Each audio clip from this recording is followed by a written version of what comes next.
अस्सलाम वालेकुम स्टूडेंट्स, अपने page chemistry tips and tricks पे आपको वेलकम करती हूँ। और आज का टॉपिक एक बहुत ही इंटरेस्टिंग टॉपिक है जिसमें हमने ये डिस्कस करना है कि ये जो ऑर्थो, पैरा और मेटा बेंजीन होते हैं ये कैसे बनते हैं, ये क्यों बनते हैं और इसकी रीज़न क्या है वगैरह वगैरह। तो यहाँ पे मैं इसको शुरू करने लगी हूँ इस टॉपिक को। तो पहले मैं आपको ये बताती चलूँ कि बहुत सारे बच्चों को कॉन्सेप्ट ही नहीं होता कि ये ऑर्थो, मेटा, पैरा डायरेक्टिंग होता क्या है, ये प्रोडक्ट होते कैसे हैं वगैरह वगैरह। तो इस वीडियो को गौर से एंड तक सुनिएगा और उम्मीद है कि ये टॉपिक आपको क्लियरिफाई हो जाएगा।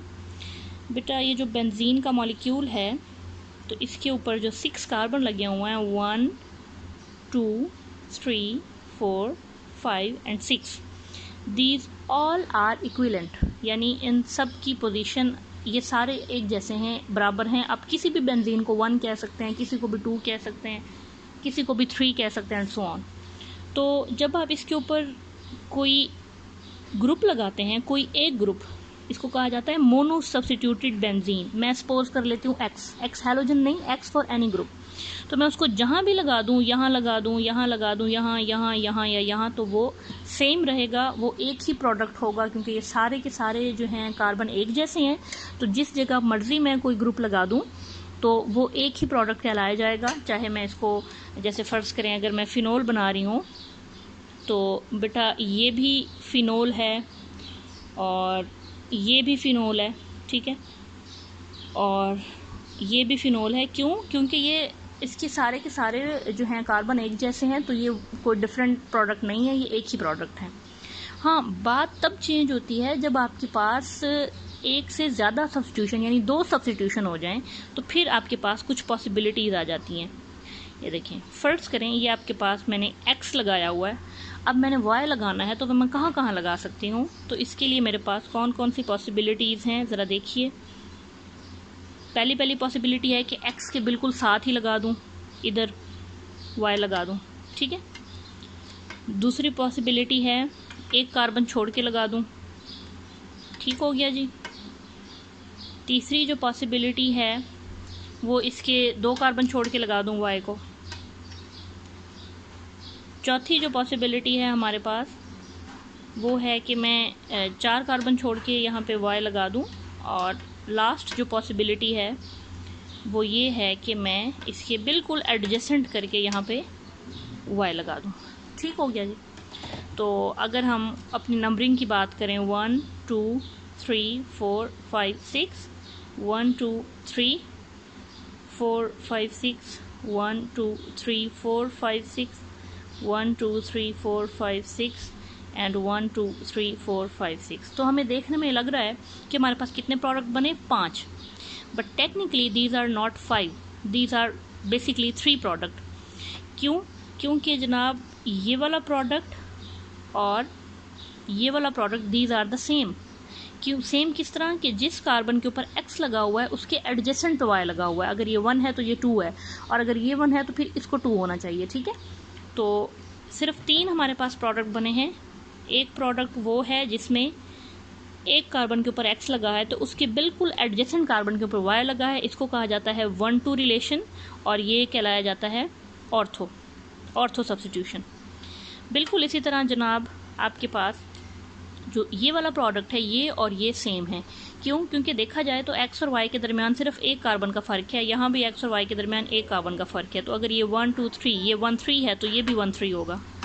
तो जो दूसरा हमारे पास प्रोडक्ट है वो है x यहाँ पे और y यहाँ पे, इसको कहा जाएगा 1 3 प्रोडक्ट या मेटा।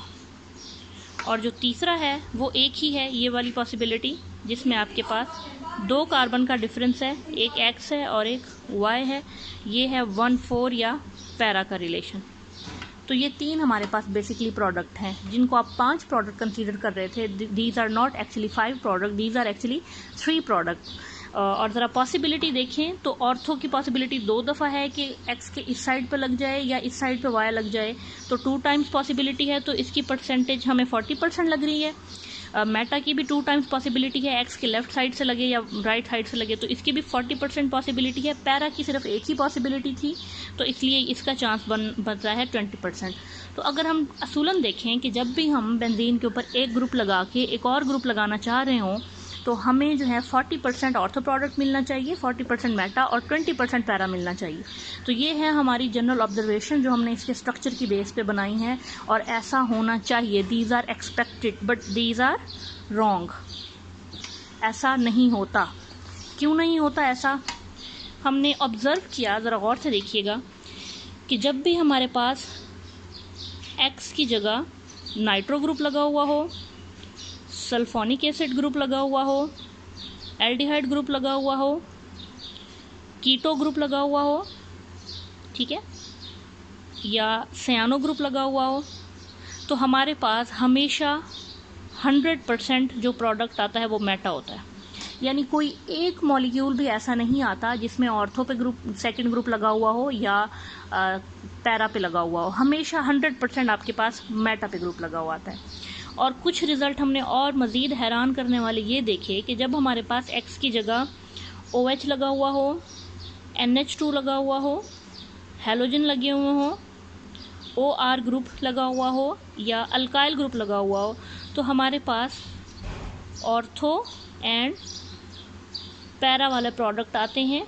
ठीक है, इसमें ऑलमोस्ट आपके पास यूँ समझ लें कि 66% ऑर्थो प्रोडक्ट होता है और 33% के करीब पैरा प्रोडक्ट होता है, लेकिन मेटा जो है वो बिल्कुल नहीं होता, मेटा ग्रुप आता ही नहीं है। तो ये एक बड़ी इंटरेस्टिंग कहानी है कि ऐसा किस तरह हो रहा है, ऐसा क्यों हो रहा है। तो अब हम देखते हैं कि ऐसा क्यों होता है। उम्मीद है आपको बात समझ आ गई होगी। यहाँ पे मेरा कहने का मतलब ये है कि जब मेरे पास एक ऐसा बेंजीन रिंग था जिसके ऊपर पहले इसको उठाते हैं NO2 लगा हुआ था, इसके बाद जब मैंने इसके ऊपर एक और NO2 लगाना चाहा या कोई भी और ग्रुप लगाना चाहा, फ़र्ज़ करें क्लोरीन लगाना चाहा, ठीक है, Cl2 और FeCl3 के साथ, तो वो हमारे पास जहाँ पे लगा तो वो जगह मेटा थी, ये मिला हमें। ठीक है, ये इन ग्रुप्स की कंडीशन में हमेशा 100% मेटा मिला हमें। जबकि अगर इनमें से कोई हो, फ़र्ज़ करें मेरे पास एक ऐसा बेंजीन था जिसके ऊपर पहले OH लगा हुआ था और जब इसके ऊपर मैंने क्लोरीनेशन कराई तो अब वो हमारे पास दो तरह के मॉलिक्यूल आए। आधे वो जिनमें क्लोरीन ऑर्थो पे लगा हुआ, आधे नहीं सॉरी 66% वो जिनमें ऑर्थो पे लगा हुआ था और 33% वो मॉलिक्यूल आए जिनमें पैरा पे लगा हुआ था, पर मेटा वाला हमें कोई एक भी मॉलिक्यूल यहाँ नहीं मिला। तो इस ऑब्जर्वेशन की बेस पे हमारा जो प्रीवियस नॉलेज था वो गलत साबित हुआ, जो एक्सपेक्टेड था।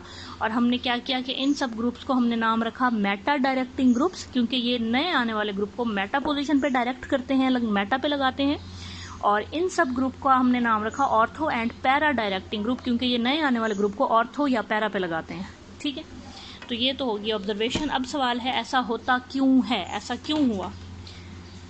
तो इसका आंसर जनाब ये है कि आपको सबसे पहले इनमें कोई कॉमन फैक्टर ढूंढना पड़ेगा, जो मैं आपको बता दूं कि कॉमन फैक्टर वो ये है कि बेंजीन रिंग के साथ जो डायरेक्टली आपके पास एटम लगा हुआ है, ठीक है, यानी देखें ये जो बेंजीन रिंग है इसके ऊपर जी डायरेक्टली लगा हुआ है नाइट्रोजन और उससे अगले हैं ऑक्सीजन। ठीक है, तो अगर तो इलेक्ट्रोनेगेटिविटी नेक्स्ट एटम की डायरेक्टली अटैच एटम से ज़्यादा होगी, ठीक है, तो वो हमेशा मेटा पे नए ग्रुप को ड्रॉ करेंगे, क्योंकि ये इलेक्ट्रॉन्स को रिंग में से निकाल के अपनी तरफ ले जाएंगे, ये इलेक्ट्रॉन विद ड्रॉ कर लेंगे और ये इलेक्ट्रॉन विद ड्रॉइंग ग्रुप्स कहलाए जाएंगे। फिर सुनिए, अगर जो कार्बन के साथ रिंग के कार्बन के साथ डायरेक्टली अटैच्ड एटम है उसकी इलेक्ट्रोनेगेटिविटी उससे अगले जो अटैच्ड एटम है उससे कम है, तो फिर वो ये पूरा ग्रुप बन जाएगा इलेक्ट्रॉन विदड्रॉइंग ग्रुप। ये बेंजीन रिंग को पॉजिटिव कर लेगा और ये बेंजीन रिंग में से इलेक्ट्रॉन निकाल लेगा। और ज़रा इनको देखें तो इनके केसेस में ये है कि अगर जो है इनकी इलेक्ट्रोनेगेटिविटी जो डायरेक्टली अटैच्ड ग्रुप है इसकी इलेक्ट्रोनेगेटिविटी जो है इससे जो नेक्स्ट एटम है उसकी इलेक्ट्रोनेगेटिविटी इससे कम है, तो फिर ये क्या करेगा, फिर ये रिंग के अंदर इलेक्ट्रॉन भेजेगा, यानी ये इलेक्ट्रॉन डोनेटिंग ग्रुप होगा। और इलेक्ट्रॉन डोनेटिंग ग्रुप होने का मतलब ये है कि ये रिंग को नेगेटिव कर देगा, रिंग में इलेक्ट्रॉन भेज देगा। ये चीज़ अगर आपको कंफ्यूज कर रही हो इलेक्ट्रोनेगेटिविटी वाली, तो इसको याद करने का एक और तरीका भी है कि जब भी आपके पास डबल या ट्रिपल बॉन्ड मौजूद हों ग्रुप में, जैसे NO2 के अंदर डबल बॉन्ड है ऑक्सीजन के साथ, SO3H में भी डबल बॉन्ड ऑक्सीजन है, यहाँ भी एल्डिहाइड और कीटोन में भी C डबल बॉन्ड रहे हैं और CN में भी C ट्रिपल बॉन्ड है, तो फिर वो इलेक्ट्रॉन विदड्रॉइंग ग्रुप कहलाया जाएगा। और अगर आपके पास लोन पेयर हों, जैसे ऑक्सीजन के ऊपर है, नाइट्रोजन के ऊपर है, इस ऑक्सीजन पे है, हैलोजन के ऊपर हैं, और अल्काइल ग्रुप तो खैर वैसे ही इलेक्ट्रॉन डोनेटिंग इन नेचर होता है, तो फिर वो इलेक्ट्रॉन डोनेटिंग ग्रुप कहलाया जाएगा। तो अब ये करते क्या हैं ये ग्रुप, देखिए जी, मैं NO2 ग्रुप के हवाले से आपको समझा देती हूँ। ये 3 बॉन्ड हैं और ये है NO2 O-+। तो होता क्या है कि ये जो है रिंग से इलेक्ट्रॉन बाहर खींच लेगा, ये वाले बॉन्ड के इलेक्ट्रॉन यहाँ आ जाएंगे और ये इलेक्ट्रॉन यहाँ आ जाएंगे। तो क्या बन जाएगा ये देखिए, ज़रा गौर से देखिएगा, ये डबल बॉन्ड N हो जाएगा, ये भी O- और ये भी O-, जबकि यहाँ पे डेफिशिएंसी हो गई। क्यों, देखे ना एरो बाहर जा रहे, इलेक्ट्रॉन चले गए ना, तो डेफिशिएंसी हो गई। और अब ये डेफिशिएंसी यानी ये प्लस चार्ज यहाँ सर्कुलेट करेगा रिंग में, ये बॉन्ड यहाँ पे बन जाएगा, तो ये प्लस चार्ज इधर आ जाएगा, ठीक है, इधर इस जगह पे आ जाएगा और यहाँ 2 बॉन्ड बन जाएंगे। ये अभी भी NO- मौजूद हैं। फिर ये फर्दर सर्कुलेट करेगा, ये इलेक्ट्रॉन यहाँ जाएंगे, ये प्लस यहाँ चला जाएगा।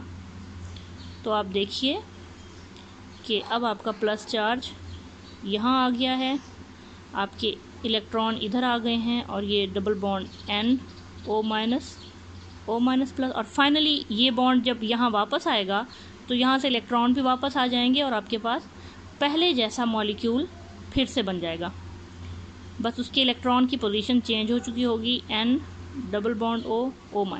तो ज़रा देखिए, इसमें इम्पोर्टेंट बात ये है कि ऑर्थो पे भी प्लस है, पैरा पे भी प्लस है और ऑर्थो पे भी प्लस है।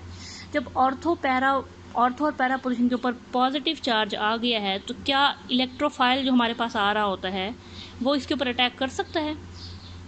बेंजीन में तो इलेक्ट्रोफाइल अटैक करना आता है ना, नो। क्यों? क्योंकि इलेक्ट्रोफाइल तो बेटा खुद पॉजिटिव है, Cl+ है, R+ है। अब एक प्लस चीज़ आ रही है तो वो प्लस पे तो अटैक कर ही नहीं सकते ना, ये तो रूल्स के खिलाफ है। तो फिर वो कहाँ अटैक करेगी? तो फिर जाहिर सी बात है उसके पास जो जगह मौजूद है, एक ये वाली जगह है, ठीक है, और एक ये वाली जगह है, और ये दोनों जगह मेटा है। तो ये है जनाब रीज़न कि जब भी आपके पास कोई मेटा डायरेक्टिंग ग्रुप लगा हुआ हो तो एक तो वो रिंग को पॉजिटिव कर देता है, उससे इलेक्ट्रॉन निकाल लेता है, और जब भी बेटा रिंग पॉजिटिव होता है तो इसका मतलब रिंग की रिएक्टिविटी कम हो जाती है, रिंग जनाब लेस रिएक्टिव हो जाता है। तो ये जितने भी आपके पास मेटा डायरेक्टिंग ग्रुप हैं इनकी 2 स्पेशलिटी हैं। एक ये कि they become the benzene ring, they made the benzene ring less reactive क्योंकि उसको पॉजिटिव कर देते हैं, और दूसरा ये करते हैं कि वो उसको जो जगह है अटैक की वो सिर्फ और सिर्फ मेटा बचती है, पैरा पोजीशन के ऊपर वो प्लस लगा के उसको ख़त्म कर देते हैं। ज़रा ऑर्थो की कहानी सुन लीजिए। ऑर्थो में क्या होता है? ऑर्थो का इससे उलट काम है। मैं यहाँ पे OH की एग्जांपल दे के बताती हूँ।